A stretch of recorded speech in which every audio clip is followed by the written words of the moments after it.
예레미야 2장부터 26장까지는 예레미야의 12편의 설교인데 오늘 25장은 12번째 설교가 시작이 되고 있습니다. 그런데 내용을 이렇게 보면 앞에 11번째 설교하고 순서가 좀 바뀌는 게 맞아요. 그러나 성경은 이렇게 꼭 연도별로 기록되어져 있는 것도 아니고 배치가 그렇게 되어져 있는 것도 아니에요. 모세 오경 가운데 가장 먼저 쓰여진 성경은 출애굽기지만 창세기가 앞에 배치되어 있고, 또 사복음서를 보게 되면 마가복음이 가장 먼저 쓰여졌지만 실제로는 마태복음부터 기록이 되어져 있습니다. 또 그런가 하면 이 성경의 배치를 보면 신약 성경 가운데 가장 먼저 쓰여진 성경은 바울의 서신들입니다. 바울의 편지들이죠. 왜냐하면 사도 바울이 68년에 순교를 당했으니까 그 이전에 다 쓰여진 편지들인데, 마가복음이 주 70년에 쓰여졌는데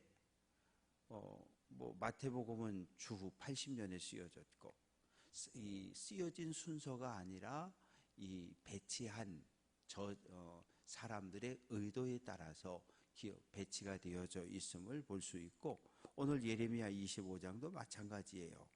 유다 왕 요시야의 아들 여호야김 넷째 해, 바벨론의 왕 느부갓네살 원년, 주전 605년입니다. 주전 605년에 바벨론이 아수르를 멸망시키고 그 여세를 몰아서 예루살렘을 공격하고, 또 그 여세를 몰아서 애굽까지 공격해 내려갔던 그런 역사적 사실이 있었던 해의 이야기입니다.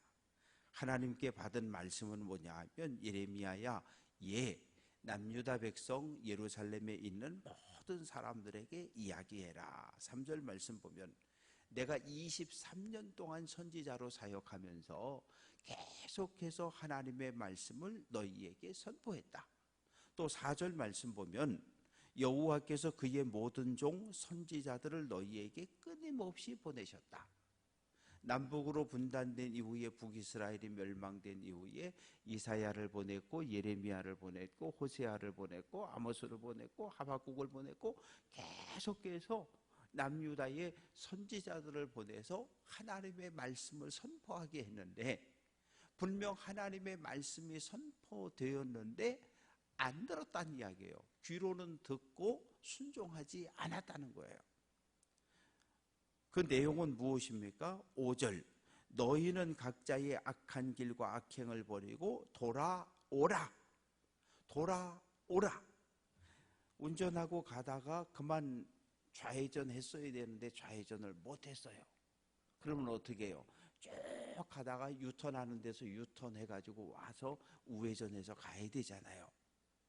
돌아오는 것. 하나님에게서 점점 멀어지는 길을 발걸음을 돌이켜서 하나님께로 돌아오는 것, 이것을 성경은 회개라고 이야기하는 거예요. 나의 발걸음을 돌이켜서 하나님께로 돌아오는 것. 그래서 선지자들은 죄를 회개하고 우상숭배를 멈추고 강대국 의지하는 걸 멈추고 하나님께 돌아오라, 하나님께 돌아오라, 계속 너희 손으로 만든 것, 우상이지요. 이방의 신들을 섬겼고 돌을 깎고 나무를 깎고 쇠를 녹여서 만들어 놓은 자기 손으로 만든 우상을 섬긴 남유다와 예루살렘을 향해서 하나님이 화가 나는 거예요. 하나님이 화가 났는데, 하나님의 화, 하나님의 분노, 하나님의 매를 자초한 것은 너희 스스로의 악한 행위 때문이라고 분명하게 말씀을 하십니다. 그래서 9절 말씀 보면, 보라, 내가 북쪽 모든 종족과 내 종 바벨론 왕 느부갓네살. 아니, 바벨론 왕 느부갓네살은 하나님을 안 믿는 사람이에요. 하나님을 안 믿어요. 그런데 오늘 하나님은, 보라, 내가 내 종 바벨론의 왕 느부갓네살을 불러다가, 당시 이스라엘 사람들은 하나님은 요 가나안 땅에서만 역사하시는 하나님으로 그렇게 이해를 하고 살았어요. 그런데 하나님은 창조주이시고 전 세계 역사를 주관하시는 주관자이시기 때문에 이스라엘의 역사뿐만 아니라 세계 역사도 하나님께서 주관하셨던 건데, 그래서 이스라엘 왕들과 선지자들과 백성들을 다스릴 뿐만 아니라 바벨론의 왕 느부갓네살도 하나님께서 이스라엘을 심판하는 도구로 선택을 하셨다는 거예요. 누가? 하나님이. 그래서 어떻게 하느냐? 남유다와 예루살렘을 심판하는데, 10절 말씀 보면 줄 기뻐하는 소리, 즐거워하는 소리, 신랑 신부 소리, 맷돌 소리, 등불빛. 이건 뭐냐면 일상적인 사회생활이 딱 멈춰 끊어진다는 거예요. 왜 그래요? 러시아하고 우크라이나하고 전쟁하는데 러시아가 막 그냥 포를 쏘니까 우크라이나의 건물들이 무너지고 지하로 숨어야 되고 아무것도 못하잖아요. 학교도 멈추고 관공서도 멈추고 장을 보러 나갈 수도 없고 일상의 삶이 전쟁으로 인해서 딱 멈춰 버렸습니다. 그러면서 11절, 이 모든 땅이 폐허가 될 것이고 이 민족들은 70년 동안 바벨론 왕을 섬겨야 한다. 하나님의 남유다 예루살렘을 향한 마지막 심판의 선고는 판사가, 재판관이 법정에서 판결을 하는데, 남유다 예루살렘 징역 70년, 교도소는 바벨론 교도소. 그래서 예루살렘에서 바벨론으로 포로로 끌려가게 하셔서 거기서 70년을 보내게 하신 거예요. 누가? 하나님이 하신 거예요. 뭐 때문에? 하나님의 말씀을 선포했는데 불순종하고 계속해서 우상을 숭배했기 때문에. 그런데 12절부터 14절까지 말씀을 보면, 12절 여호와의 말씀이다. 70년 징역 생활이 끝나면 이번에는 내가 바벨론 왕, 그의 나라 갈대아인의 땅, 즉 남유다와 예루살렘 하나님의 거룩한 백성을 공격하고 죽이고 성전을 약탈하고 불지른 바벨론을 심판할 것이다 라고 선언을 하십니다. 그래서 이제 15절부터 38절까지 긴 말씀은 뭐냐 하면, 하나님이 하나님의 선택한 백성 예루살렘, 남유다, 이스라엘도 그 사회의 정의와 공의가 무너졌을 때 하나님이 심판하셨는데, 하나님이 택한 백성도 심판하는데 세상 모든 나라들도 똑같은 잣대로 하나님께서 심판하신다는 거예요. 어떻게 해요? 창세기에 보면 하나님이 어떻게 하셔요? 이 땅에 죄악이 관영했을 때 노아 시대에 물로 이 땅을 심판하셨잖아요. 그 다음에 또 어떻게 해요? 소돔과 고모라의 죄악이 차고 넘쳤을 때 하나님께서 불과 유황으로 소돔과 고모라를 심판하셨잖아요. 똑같이 이스라엘도 예루살렘도 죄악이 관영했을 때 하나님이 심판하신 것처럼, 하나님이 택한 백성 이스라엘도 심판한 그 하나님이 동일한 잣대를 가지고 세상 모든 나라들을 심판하는 이야기가 15절부터 38절까지 기록이 되어지는데, 예레미야야, 예 하나님, 너 이 심판의 잔은 하나님의 심판 선언이에요. 이 진노의 잔을 세상 모든 나라에게 가서 전해주라는 거예요. 하나님의 심판이 임할 것이다. 하나님의 심판이 임할 것이다. 그런데 18절 말씀 보면, 예루살렘과 유다 성읍과 그 왕들과 고관들, 즉 하나님의 심판은 예루살렘에서부터 시작되고 19절 애굽, 20절 우스 블레셋, 21절 에돔 모압 암본, 22절 두로 시돈, 23절 살적을 깎은 모든 자. 살적을 깎았다는 얘기는 이 아주 머리를 각지게 깎았다, 여기를 아주 빡빡 다 밀었다는 얘기예요. 살이 보일 정도로 그렇게 깎은 민족들. 24절 아라비아, 25절 시무리 엘람 메대, 26절 북쪽의 모든 왕들, 그리고 26절 끝부분에 보면 세삭 왕은 그 후에 마시리라. 세삭이라고 하는 이 나라는 다메섹을 이야기해요. 아람의 수도였던 다메섹을 세삭이라고 그렇게 불렀습니다.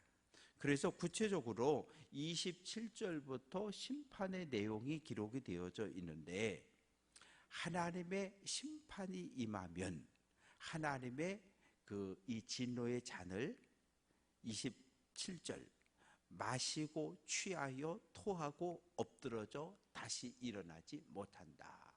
이 술을 마시는 사람들을 보면 처음에는 술을 마시잖아요. 그 다음에 이제 취했어요. 그 다음에 어떻게 돼요? 너무 많이 집어놨으니까 토해요. 그리고 쓰러져요. 그래서 겨울 같은 때는 술에 취해서 밖에서 자다가 얼어 죽는 일도 생겨나게 되고, 그러니까 하나님의 진노의 잔, 하나님의 심판을 우리는 하나님의 심판을 안 받겠다, 거부할 수 없다는 거예요. 예루살렘에서 시작된 하나님의 심판은 이 땅 전체에 임할 거라는 거예요.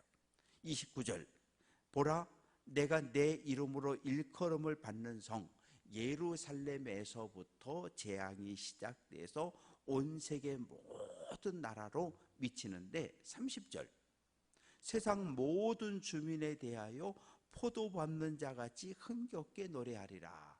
포도를 다 따요. 그리고 큰 틀에다가 집어넣고, 바위 이렇게 푹 한 데다 집어넣고 들어가서 노래를 부르면서 포도를 발로 짓밟아 어깨에서 즙을 내는 거예요. 그래서 그거를 숙성시켜서 포도주를 만드는데, 여인들이 노래하는 것처럼 하나님이 이 땅 모두를 심판하는데 흥겹게 노래하신다는 거예요.